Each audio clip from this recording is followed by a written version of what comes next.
Armchair. There's something kind of about a kid that's never played baseball. We have been hoodwinked, bamboozled, and flat out deceived. Why did you get so drunk? You got drunk. I'm just really exhausted. What's in that cup? Armor Cokes. Do you have any idea how important this is? We're trying to save the pub. Really? This is what you're doing? This is what you're doing? Chief, what do you want to do tonight? Same thing we do every night. Try to take over the world. 106 miles to Chicago. We got a full tank of gas, half a pack of cigarettes. It's dark, and we're wearing sunglasses. Hit it. Armchair. YouTube Live. Radio station. The radio station you can call your own. Do you know what listeners like about our station? I like everything. It's always on my radio. We never stop the music, except for now, when I talk. Armchair. Do you think you can get me a tape of the show? What on earth for? Well, how often do you get to hear your son on the radio? I'm on the radio every day! You're listening to WQVZ, 1700 AM Mission Radio. For me and the Lord, we got an understanding. We're on a mission from God. No one talks in my meeting. No one thinks you can run this. If you could, then I wouldn't be here. Because I'm sick and tired of our football team getting pushed all over the field. I want precision. This is an institution of learning, ladies and gentlemen. You've tried it your way for years. They've given me less than 1 year to turn this place around. Forget about the way it used to be. This is not a damn democracy. We are in a state of emergency, and my word is law. 10 years ago, a crack commando unit was sent to prison by a military court for a crime they didn't commit. These men promptly escaped from maximum security stockade. Today, still wanted by the government, they survive as soldiers of fortune. If you have a problem, if no one else can help, and if you can find them, maybe you can hire... Armchair. Community Access Channel. He's the armchair quarterback. He's full of beer and he's full of snacks. The all-American man with a groove in his head. Yeah, the armchair quarterback. He's Good morning, y'all. the all-American man with a groove in his Hope everybody is doing well and having a good day as we are live here on a Monday morning where... Not exactly why I can't get this one thing to play, but I'm not going to worry about it. I'm assuming everybody can hear me as we try to do a mic check, and I don't know what the hell's playing over here. So hopefully we got everything good to go. As we have a... Good to know there, John. I don't know what the hell's going on. I got to throw that one thing away. But anyways, we'll throw this thing away right now. All right, so what we're going to do here on Monday mornings is much like on the Thursday morning show that we've been doing. We're going to be talking baseball. We're going to be talking football. We're going to go over college, NFL, the weekend that was. And we're going to do this. I'm going to do this solo style. It won't be a full hour, but we're going to try to get it all in and take any comments and questions and everything. I can see all the comments up on the screen, so we can go from there on that. But the main thing to talk about going into this first segment, we're going to talk about Major League Baseball. We're going to talk about the playoffs, and then we're going into the college football. We're going to give you our college football rankings, our NFL power rankings, and looking at the week ahead, and also looking at what lines you may want to jump on early. So real quick, we're just going to go over to the Major League Baseball, really just talking about the actual series that are going to go down. Not going to break down how it all went down, but the Mets did collapse, and they are going to be dealing with a lot of things in the offseason. I'm going to be interested to see what they decide to do with leadership, because it didn't feel like... Look, if you're a Mets fan, it's got to feel like much of the same, where it's just kind of a rudderless ship where they spent a lot of money and had nothing to show for it. And remember, they brought the leadership group over from the Milwaukee Brewers, and they thought that was going to change some things. Well, it hasn't. It hasn't, because they go out and they spent all this money on what was a pretty decent free agents spending on the pitching side. We all know that they went all in on Juan Soto. Juan Soto had a fine year. It wasn't anything right home about it. It wasn't what you expect to pay someone who you're paying over $70 million a year to come home with when he was 765. I think was the final number on the total deal. But they got ran down much like they did in 2022. This time, they didn't blow the division lead. They blew the last wild card lead.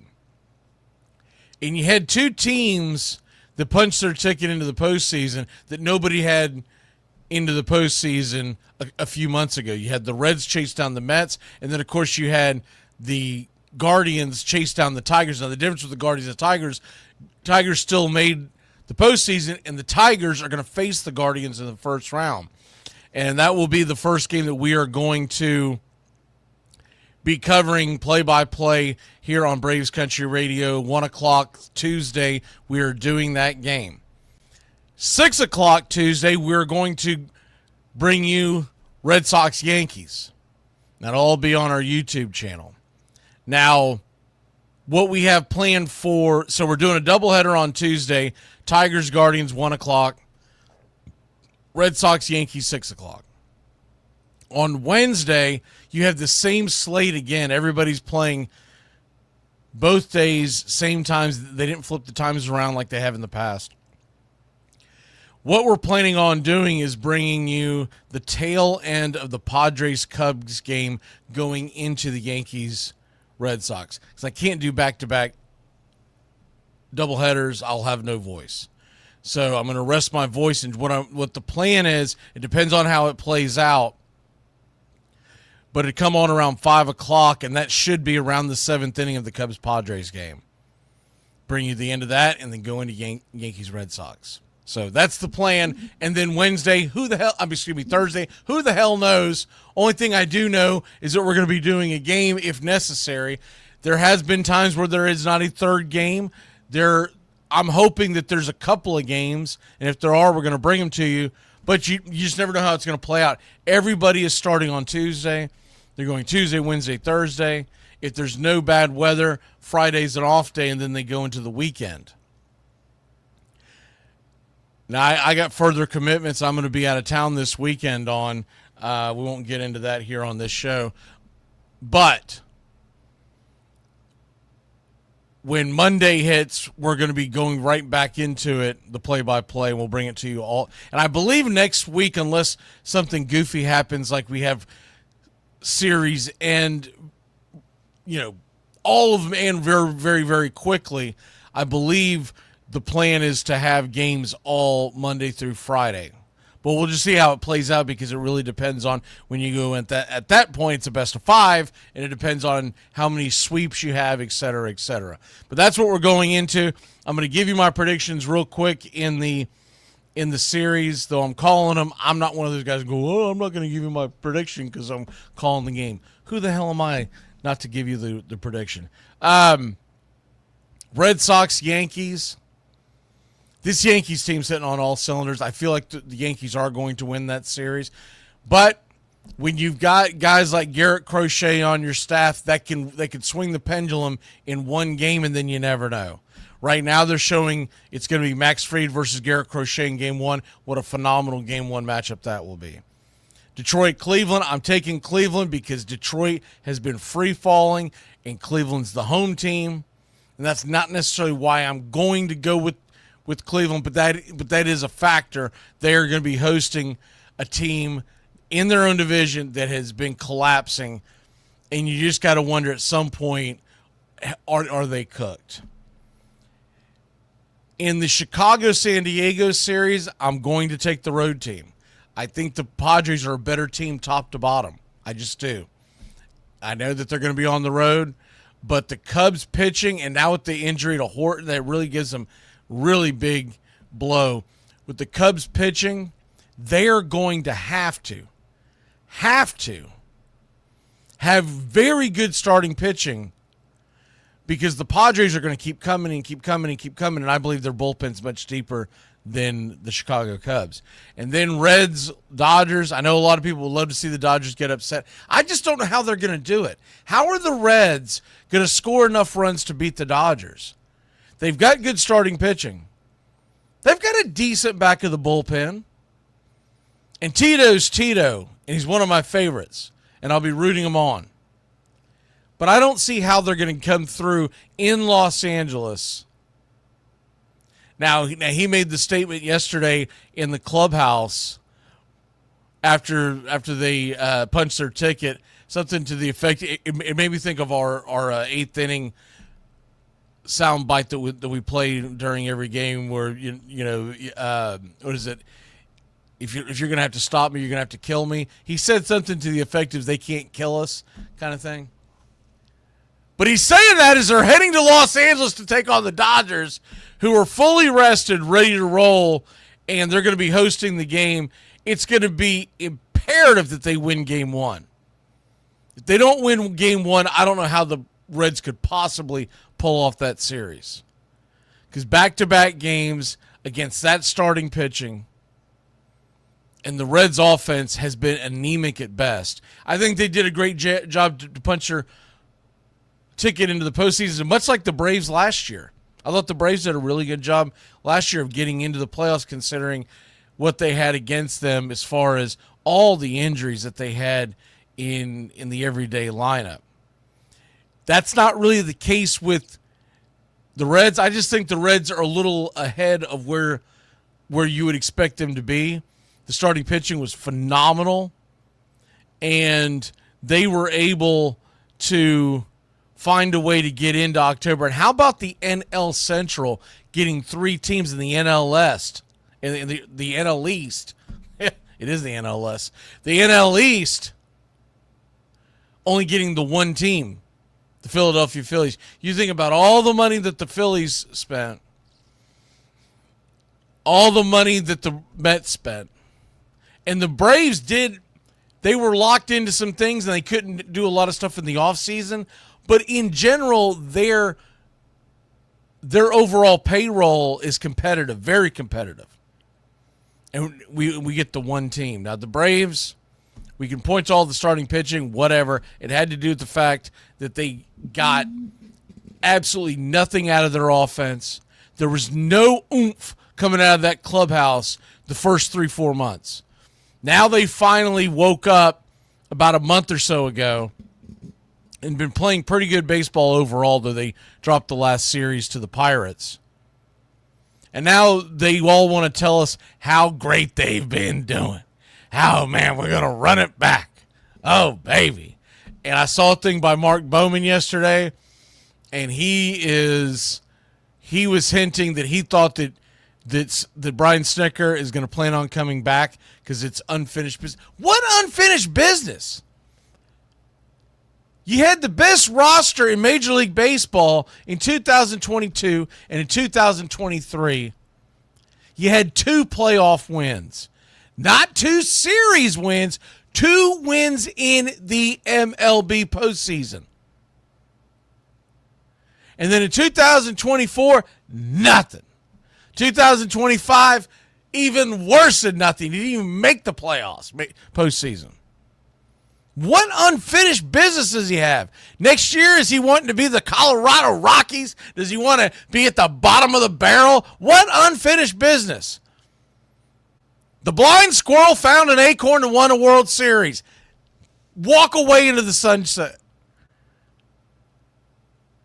It really shouldn't be up to him. And if the Braves management allows him to come back and say, well, it's up to you, then you know what? Don't complain next year when all the ticket sales are in the crapper. Just don't do it. I don't hear any complaints. I don't want to see people say, oh, man, why are people coming out to the stadium? Why are the jersey sales down, et cetera, et cetera? And it's because people do not want to go out there. And I talked about this yesterday, but people do not want to go out there and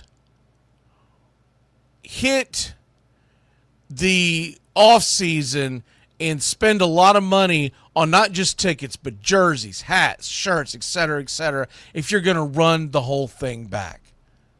and adding a couple of free agents, it's still going to have that stale feel. And it's going to be I got to see it to believe it. And this is a business when it's all said and done. When it's all said and done, this is a business. And for you to think anything different is absolutely nonsense. I see things that are always talked about when people talk about wanting to go out there, and the business side of baseball, I guess, is the best way to explain what I'm getting at. The business side of baseball. I don't like to hear about the business side of baseball. As a fan, I don't want to think about but it's a reality.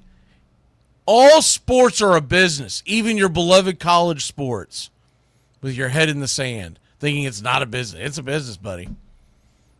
It's a big-time business. They're all big-time businesses. And if we go to the off-season and they've already told you that Snicker's coming back, I don't blame any fans in the Atlanta area that say, I'm not buying season tickets. I'll see how they do. I'll buy tickets from game to game. We'll go from there. And if the ownership group doesn't understand that, because yes, there is a solid core in the Atlanta Braves baseball fan base that wants Snicker back. But it's about 20%. I can tell you that from just looking at all the posts and everything of the last few months. It's about 20%. They're like, bring him back. Bring him back. When you're on the 20% side of something, you usually lose in a landslide in an election, and for good reason. The Braves fan base are fed up with the lack of emotion, the lack of leadership, and it's not just from the manager. It's from that entire dugout. And I, for one, can't blame anybody who says that. I just can't. If you're dyed in the wool and that is your guy and you want to see him because you don't like change, I get it. A lot of people are like that, and they're like, well, at least he can win his 76 games. Whatever your reasoning is, I get it. But I, for one, say it's time to get your watch right off into the sunset. Maybe they stick you in the front office somewhere. And that's fine if the new manager wants to go in and talk with them from time to time, say, I'm going through this. What do you think? But they need a new leadership. They need a new fire. If they bring back the same guy, expect more of the same. Because we didn't see any real fire coming out of his ass until, game 161 when Matt Olson got kicked out. And it was just because it was such a shocking thing that he couldn't believe Matt Olson got kicked out, and rightfully so. Matt Olson never should have been kicked out, and it shouldn't have been called interference. It was a dopey call by Brock Ballou. But anyways, we move on because I could go on about that all day long. The series, all 4 series start tomorrow. Best of 3. They'll go Tuesday, Wednesday, Thursday. Every single game is set up where it's starting at 1 o'clock, it's Tigers, it's Padres, it's Red Sox, and it's the Red Series. And the Reds-Dodgers series, by the way, those are starting at 9 o'clock at night. We're going to bring you Tigers, Guardians, Red Sox, Yankees on Tuesday. We're going to bring you the tail end of Padres, Cubs, and then Red Sox, Yankees on Wednesday. And then we're going to see what's available on Thursday, and we will bring you whatever's available. We're going to bring you at least one of those games. If all 4 go to game 3, then we'll just see how they do the start times, and we might stagger some stuff in. All right, we move on from Major League Baseball, and we go to the world of college football. And you had some big upsets over the weekend. Virginia upset Florida State, though I don't think that's as big of an upset as people think it is. Virginia's a good team. Virginia has 1 loss, and it was on the road. It was a close loss at NC State, and NC State's a pretty darn good football team in their own right. But now granted, if you watch that game and you know what I'm talking about, horrific officiating.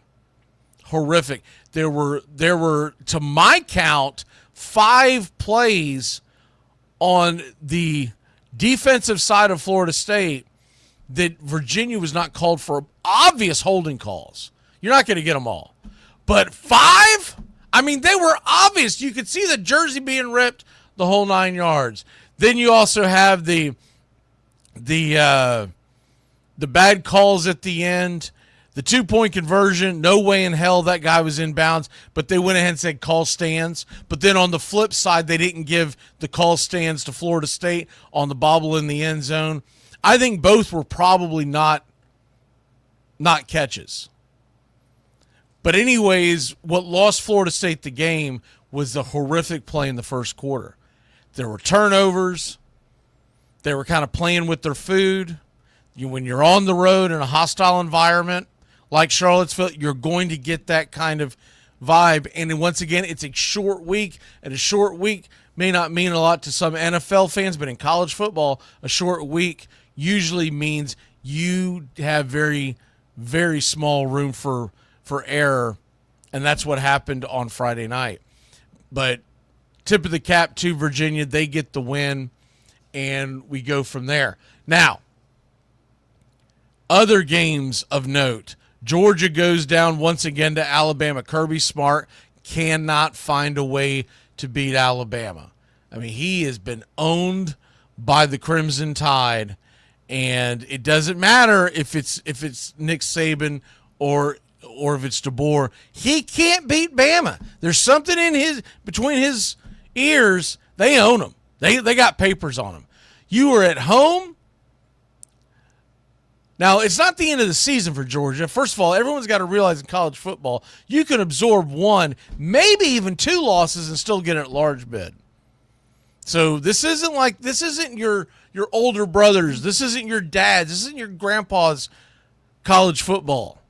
The regular season means less. What was the SEC motto? It just means more? No, not really. Nowadays, it just means less. It just means less because each and every game is kind of, it's not quite a playoff game like it used to be where, look, a decade ago, you drop a game, you're thinking to yourself, how the hell do we get in? Because only 4 of us are getting in.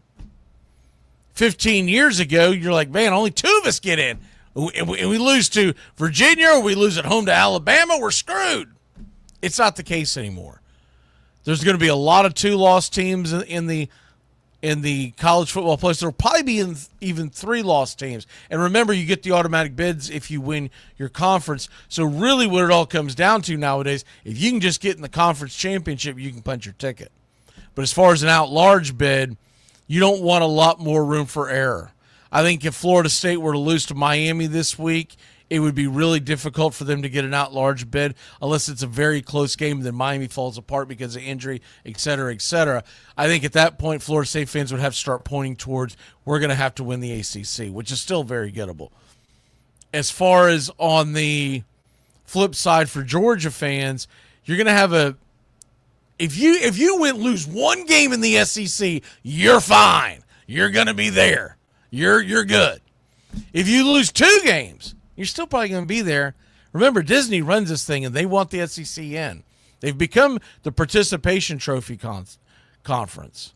Used to, I remember 20, 30 years ago, they felt like they got no respect.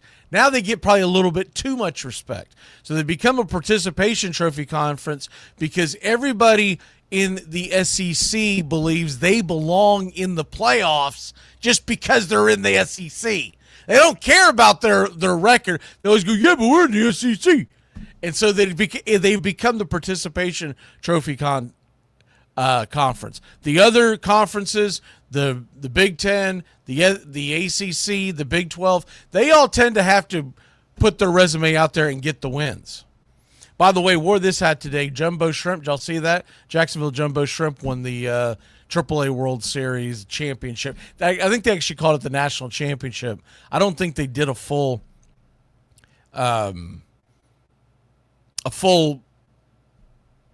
series, but I caught the tail end of it. I didn't even know what was going on. Saturday night after I called the Braves game and ended, I sat down to watch the end of the Georgia-Alabama game and a couple other ball games, and one of my baseball feeds ran back to the MLB network and it automatically played. I'm like, what am I looking at up here?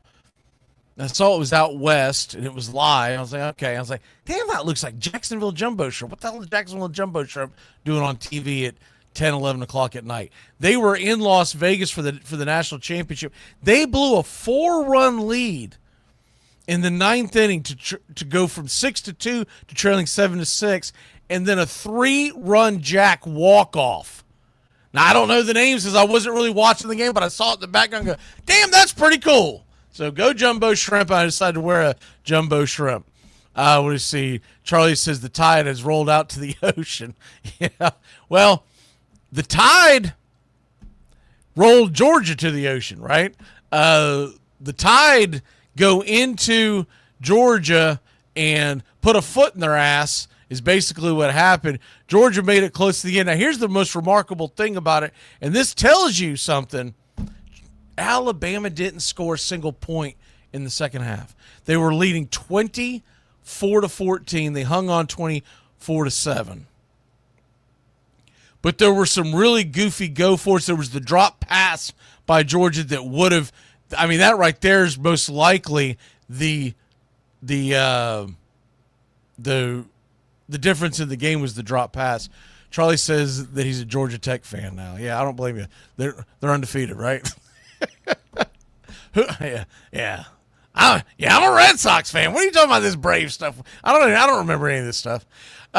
Anyways, but saw that, and there were a couple other instances involved games with college and pro this weekend where teams are going for it on 4th down when it's a chip shot field goal in areas of the game where you should not be going for it. The analytics is so back-asswards. Analytics are supposed to help you win ball games, not prevent you from winning ball games. And some of the decisions are so asinine and dumb that I don't even know where to start with. But that game there, Alabama, Georgia, once again, if you're a Georgia fan, it's not over. It is far from over. You just have to pick yourself up by the bootstraps. You just have less room for error now. Once again, the college football regular season is no longer must-watch TV. It's now it's like the NFL. It's, yeah, I'd kind of like to catch the game, but it's not the end of the world because they can absorb several losses. Tennessee got a big win at Mississippi State. No doubt there was a 41-34. That was a team that couldn't really afford to absorb another loss, and especially to Mississippi State because they have other tough games coming up. And the last thing you want to do is lose to Mississippi State when you have a number of tough games on the horizon. And so they get the big win. A&M has stayed undefeated. They are 16-10 winners at home against Auburn. And so, and Vanderbilt, break up the Commodores. You believe this? Commodores are 5-0, and they're not just winning; they're smoking teams, and they're beating the teams they're supposed to beat. They played Utah State; they were a 20-point favorite, and they won by 20. They didn't squeak it out. Vanderbilt, watch out, number 18 in the country, probably should be a little ranked a little higher, but they haven't quite beaten any. They don't have anyone on their resume, so we're going to give you the top 12 here for college football as we see it, and I'm going to tell you now that the AP top 25 is much different than what we're going to give you. Real quick, 1 through 12 in the AP top 12. It's Ohio State, Oregon, Miami, Ole Miss, Oklahoma. Texas A&M is number 6. Penn State 7, Indiana 8, Texas 9, Bama 10, Texas Tech 11, and Georgia 12. LSU's on the outside looking in at 13. Now, why are we doing the Cool 12? The Cool 12 is because Michael Cool, longtime Armchair Quarterback Show, friend of the show, he passed away a couple of years ago, and his biggest thing was he didn't think that a college football ranking system should hit until about the beginning of October. So we're doing our first one today, and that's why we call it the Cool 12. Michael Cool. All right. Number 12, we're going to give you the Georgia Bulldogs. I just think that Georgia still deserves to be in the top 12 because of their past, but they're going to have to get some bigger wins on the horizon. Not saying that they can't, but I got Georgia at number 12. Number 11, I'm going to give you the Alabama Crimson Tide. They beat Georgia, and my criteria for these, it's not just your record, but it's also who have you beaten,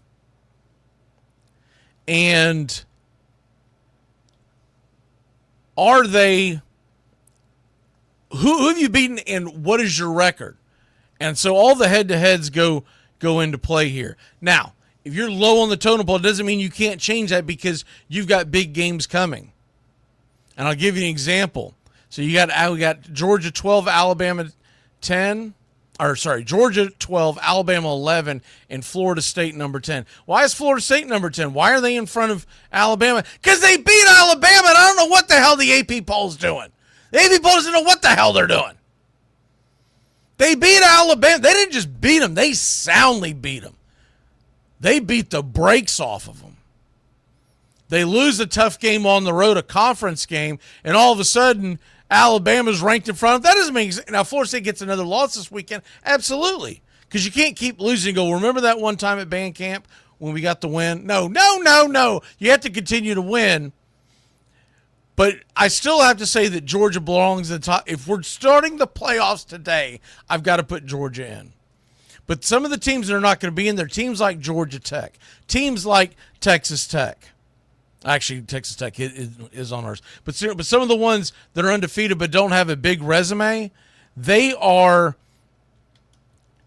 still controlling their destiny. We're just telling you where it's at on Monday, September 29th, 2025. This does not mean that these are predictions. This is where they're at now. Just like when we do the NFL rankings here in a second. Same thing. Same exact thing. It's where you are now, not where you're not necessarily who's going to win the Super Bowl. It's where we are now, not necessarily who's going to win their conference. All right, number 9 through 7, we're going to start with Texas Tech. Texas Tech is looking very impressive, and the Texas Tech Red Raiders, if you haven't paid attention to them, look, they're winning games. They are putting up a decent little resume right now. And as Texas Tech continues to climb, we have to acknowledge them. I think it's odd that they're not in the top 15 anywhere. Number 8, give me the Penn State Nittany Lions. I know they lost a tough one at home, but Penn State's a good football team. I don't want to hear that nonsense about how James Franklin can't win the big one, blah, blah, blah. Penn State's a good football team. They lost a tough game, a really tough game against a very good team in Oregon.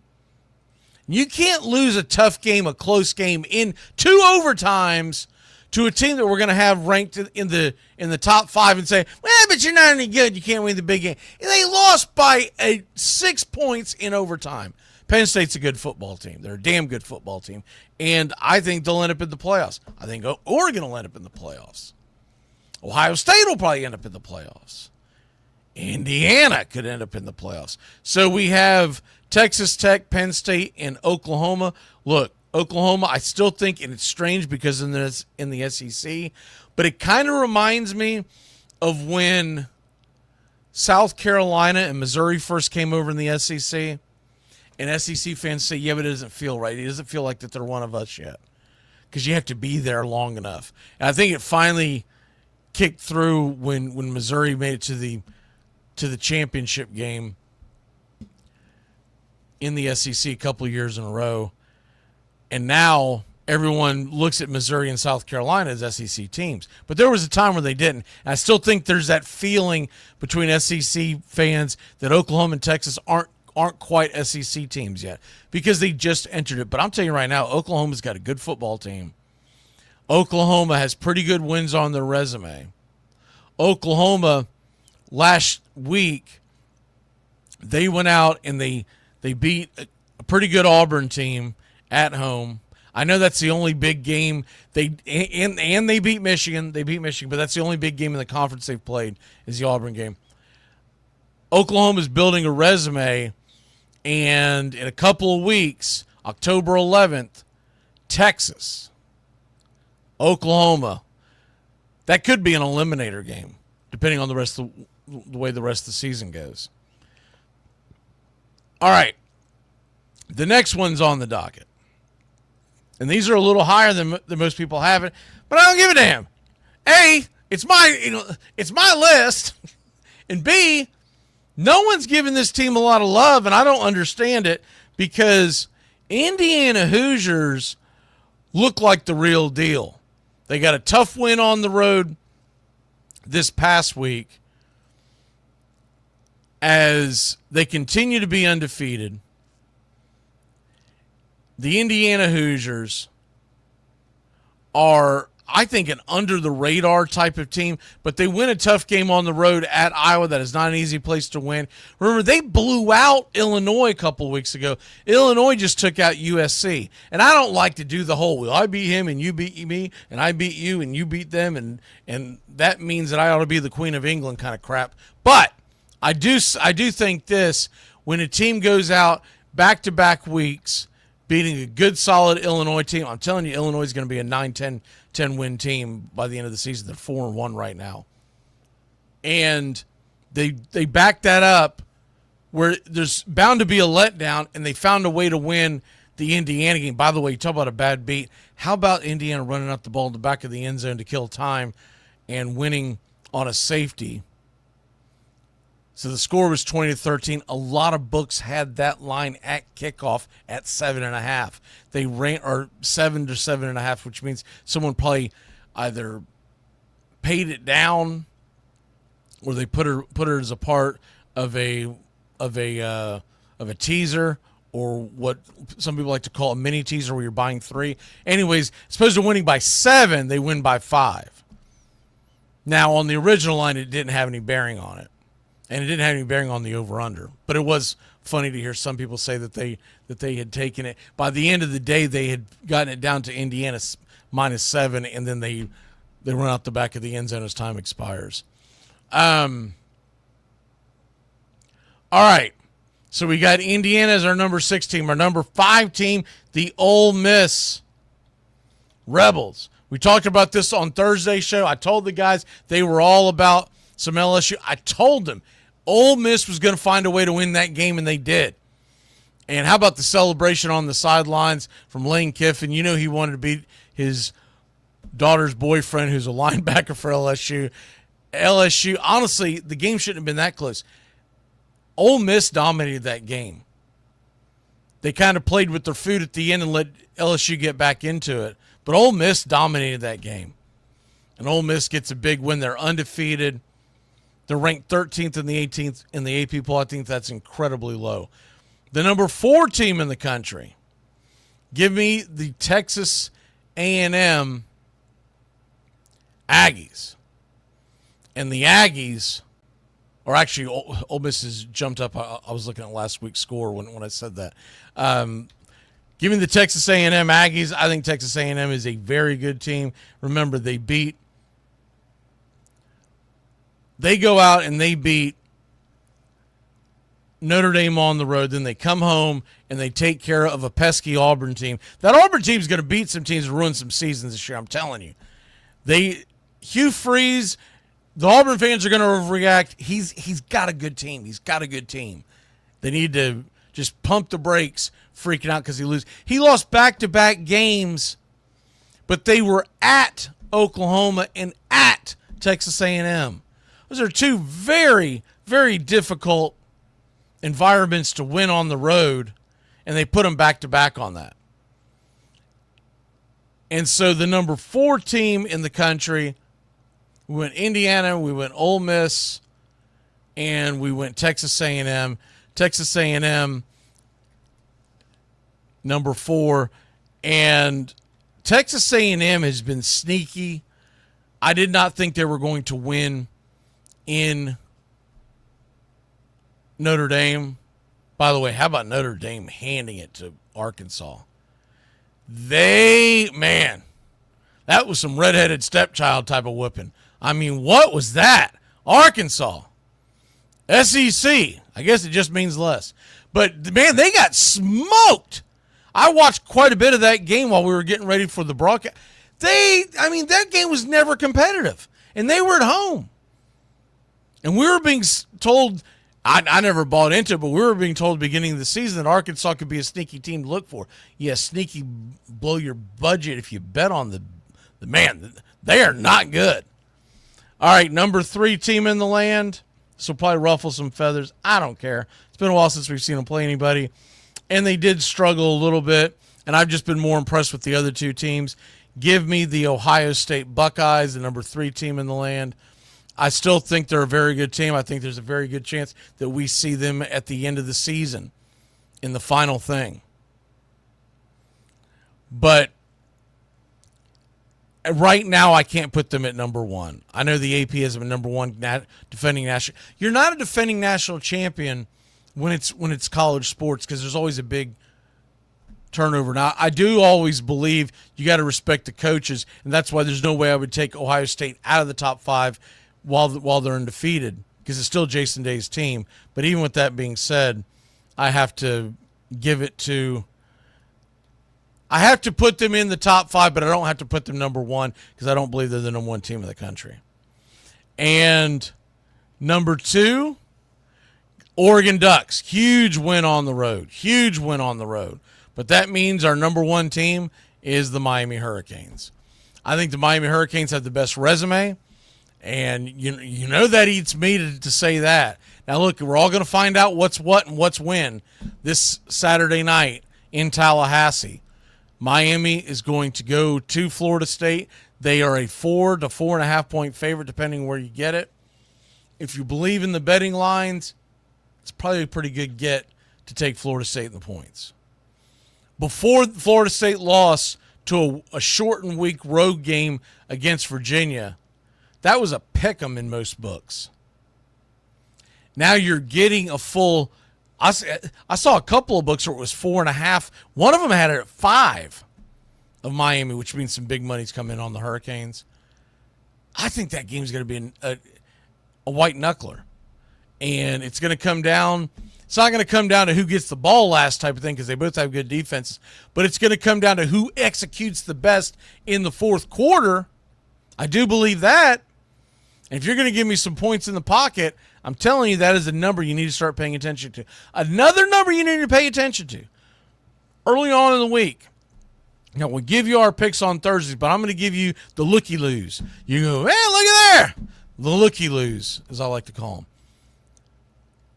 Kentucky always plays Georgia tough. Always. And you're never impressed by Kentucky. Never. But they always find a way to play Georgia tough. Georgia will win the game because somehow it's always in Athens. I swear they've played in Athens against Kentucky like the last 52 years in a row. Every time I look up, Georgia's in Athens playing Kentucky. But Kentucky's getting 20.5 points. And they're going to try to play the game close to the vest. A low-scoring ball game, etc., etc. You're get out of your mind if you take Georgia, even though they're coming off the loss, because that took a lot out of Georgia to play that Alabama game. I still think Georgia wins by a touchdown or so, but you're gonna give me 20.5. And oh, by the way, the over/under is 48.5.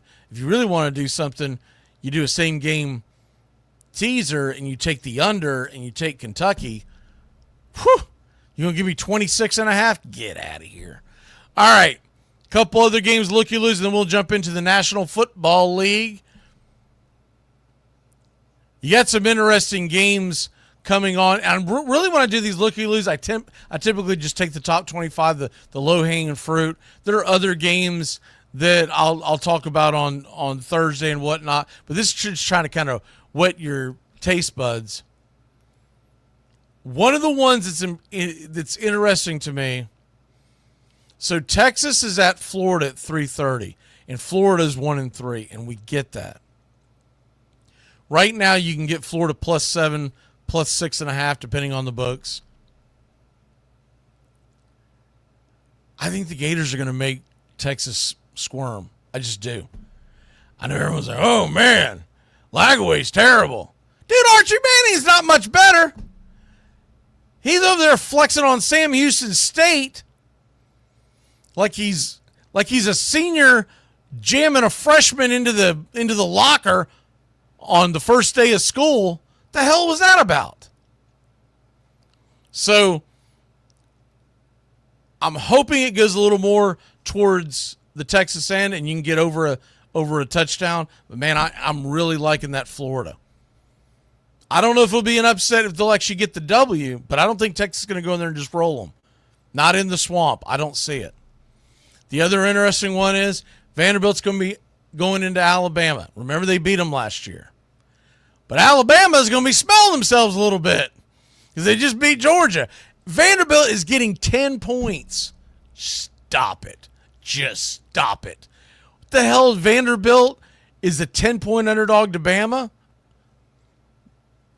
The doors are going to come in and make the Crimson Tide sweat.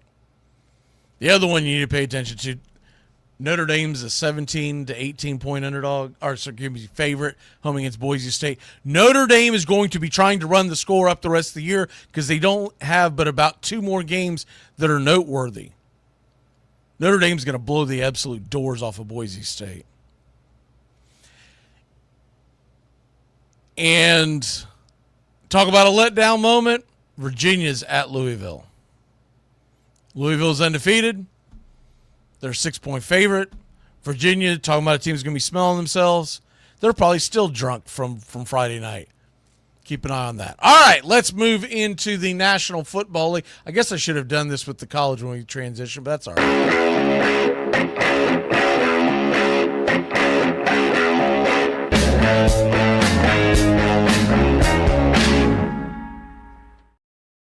Oh, baby, the National Football League. And what we're going to give to you every week, we're going to give you a top 5 in the AFC, top 5 in the NFC, and then a top 5 in the National Football League. And these are very fluid, obvious. And obviously we're never going to be taking the Monday night games into play. And luckily this week, what do you have? You have 2 games with the combined 0-6 record at the 7-15 start, Jets and Dolphins. And a 3-3 combined with the Bengals and Broncos. So 3-9 between these 4 teams. I don't think they were ever really a threat to be in the top. Look, the Bengals are 2-1, but man, they got the brakes beat off them without having Joe Burrow. So we're going to see how that plays out. But who cares about that, because those games are not really relevant. What do I like in tonight's game? If I was going to do anything, I'd probably tease the 2 totals to the over. You get them both down to 38.5. Jets-Dolphins, though it's a game that nobody cares, I think it's going to be fairly entertaining. I think you're going to see some points on the board. And same thing with Bengals-Broncos. I expect the Broncos to win that game, but I think after a week of figuring out what worked and what didn't work, there's always an overreaction in the National Football League market when a team gets blown out. Bengals probably shouldn't be getting 7.5 points. But their defense is horrific, and that's why I like the over in both those games, but I would probably tease them, and then you're good to go. All right, National Football League. That's where we're at on this. We'll do the NFC first. And I'm going to do this with San Francisco and Seattle as my 2 bottom teams of the top 5 in the NFC. So I've got San Francisco ranked 5th, Seattle ranked 4th. I get it. Same record. San Francisco beat Seattle in week 1, but you're asking me right now who would win on the field with health and everything else involved. Give me the Seattle Seahawks. They're looking pretty good, and I did not expect this of them. But they're getting good quarterback play. I did expect that out of Sam Darnold. He wasn't a fluke last year. And I do think the Vikings are starting to regret that. But letting him go. But Seattle won a tough game on the road on Thursday night. Division game. They're tied atop the the conference, or excuse me, not the conference, the division with San Francisco. And I just think that you have to look at the overall between these two. And look, week 1 of the NFL season, it's almost like a preseason type game. When you start getting to week 3 and 4, you start seeing what these teams are about. So give me San Francisco, even though they have the tiebreaker right now. My thing is, who is going to be the better team on a neutral field right now? So give me Seattle, give me San Francisco. Number 3 team, I think you have to put the Green Bay Packers up there still. I get it. They tied to the Cowboys. Dallas is always a difficult place to win. I still think when it's all said and done, you've got a good defense. Nothing based on what we saw last night, but the Cowboys are pretty good offense. I mean, they didn't even have CeeDee Lamb, and you couldn't stop them last night.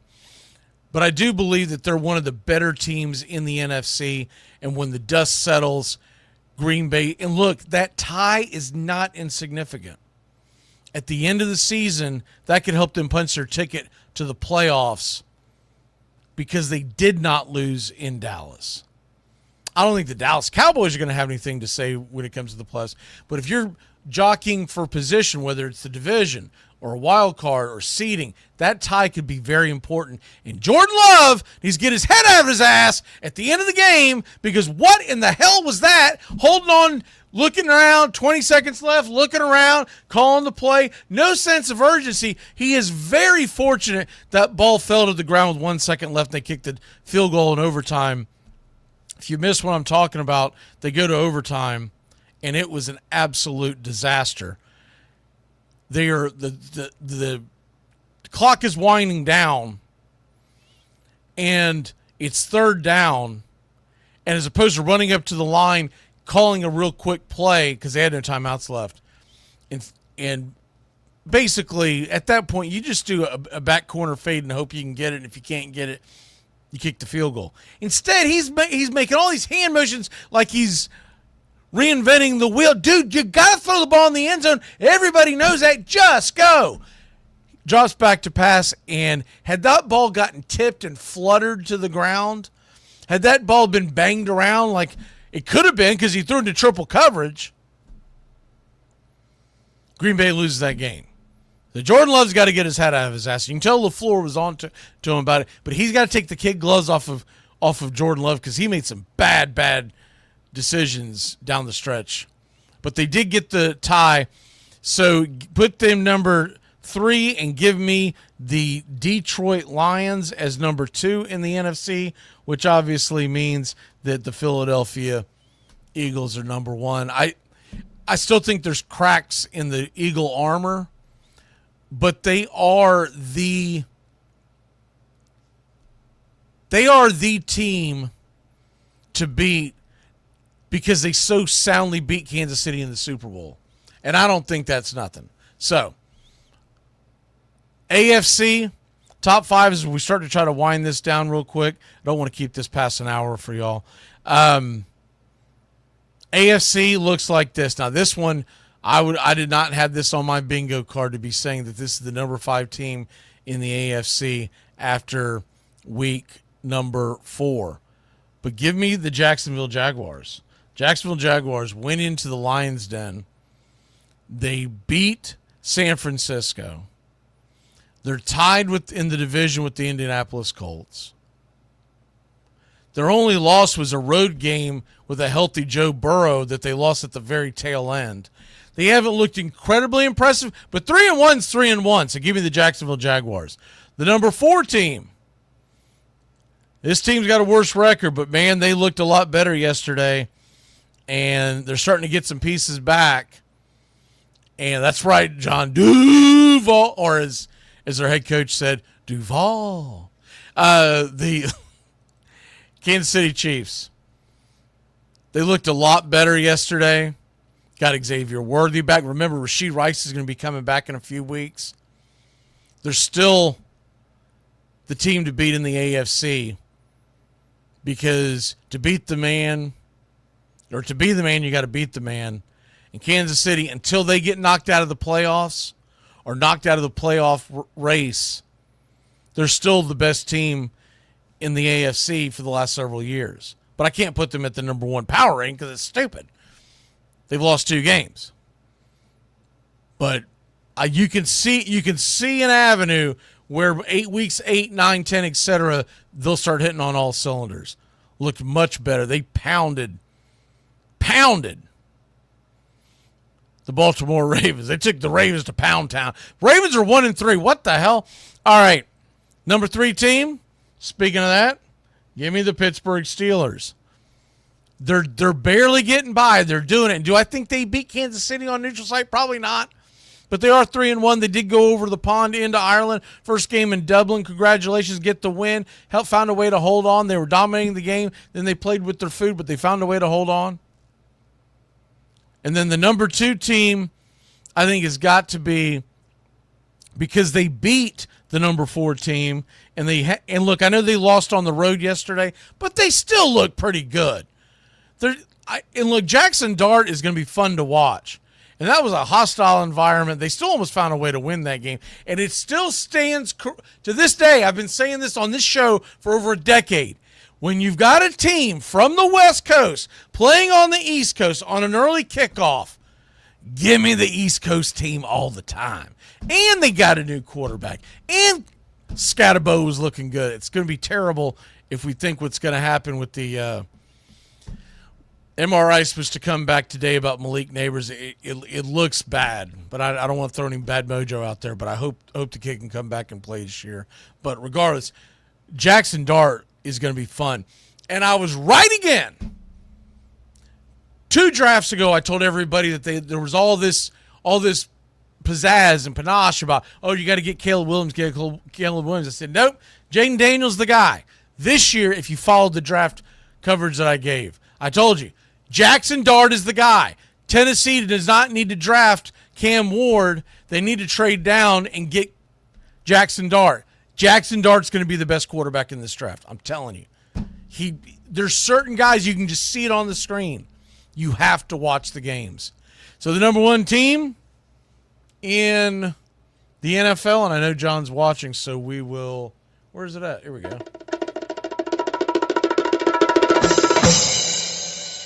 Buffalo Bills. Buffalo Bills are the best team in the AFC. And to run it down real quick, I'll give you the best teams in the NFL. Number 5 team. I'm still going, even though they're ranked lower in the AFC, I still got to put the Kansas City Chiefs, or we're talking about making a real run at the Super Bowl. The number 4 team, I'm going to say the Chargers, because I like a team that has a good ground game. And if they can find a way to host games in January, that's going to be a huge advantage for them. The number 3 team, I still think it's the Detroit Lions.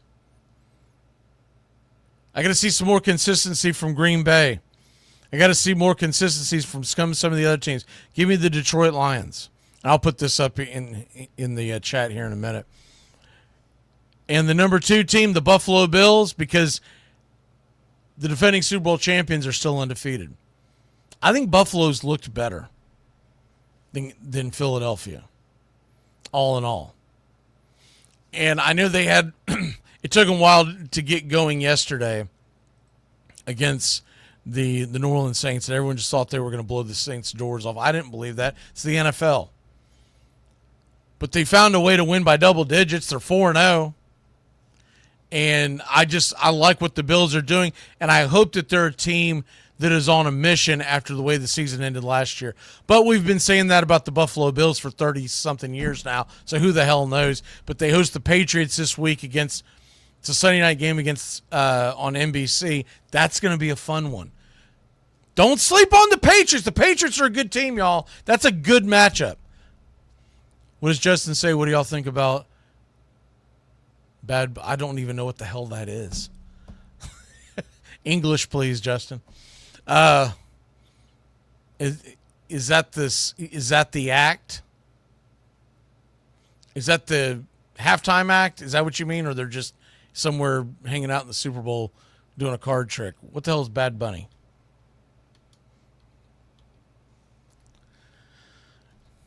Justin, I swear to God. You got me Googling stuff that I don't know what the hell I'm Googling. Is he a singer? He's a singer. King of Latin trap. What is trap? Is that rap? All right. He just says yes. Great comment, Monty. That broadcast school is really paying off. What are you doing to me, Justin? All right. I'm assuming it's something like crap. Like it's a bunch of crap. Where is the Super Bowl this year? That might have something to do with it. He doesn't know. Selection of the Super Bowl. Anyways, Super Bowl. Justin is undefeated with doing this stuff. He brings up like kind of stuff and then just doesn't give you anything. The Super Bowl this year is... Well, I can't find it for whatever the hell reason. Super Bowl 60.